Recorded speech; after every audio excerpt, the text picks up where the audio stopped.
আপুরা, এই ধরনের গলার মধ্যে চিকন পাইপিন দিয়ে তোমরা অনেকে ম্যাক্সি বানাতে চাও, কিন্তু রুলসটা বোঝো না। দেখো, এটা একটা সিম্পল একটা রুলস। আমরা নর্মালি যেই ধরো অন্যান্য যে গোল গলা বানাই, সেগুলোতে আলাদা করে গলাতে একটা চওড়া পট্টি থাকে, 2 ইঞ্চি বা 2.5 ইঞ্চি, এক একজন এক এক রকম দেয়। ওই পট্টিটা কিন্তু থাকছে না, ঠিক আছে?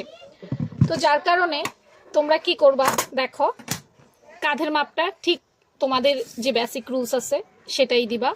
মোহরার মাপটা সেটাই থাকবে। শুধু কাঁধের মাপটা ডাবল হয়ে যাবে। কি হয়ে যাবে? ডাবল হয়ে যাবে। মনে করো আগে যদি তুমি এখানে 2 ইঞ্চি দিতা কাঁধ, এখন 4 ইঞ্চি দিবা। ছোট্ট একটা রুলস, কাঁধের রুলস ডাবল হয়ে যাবে। অর্থাৎ আগে যদি তুমি 1.5 দিতা, এখন দিবা 3। আর বাকিটা গলার লম্বা বেশি দেওয়া যাবে না, কারণ ম্যাক্সির গলা ছোট দিতে হয়, ঠিক আছে? যা একটা রুলস নর্মাল বেসিকে যা শিখছো তাই দিয়ে তুমি সুন্দর করে গলা কেটে ফেলবে।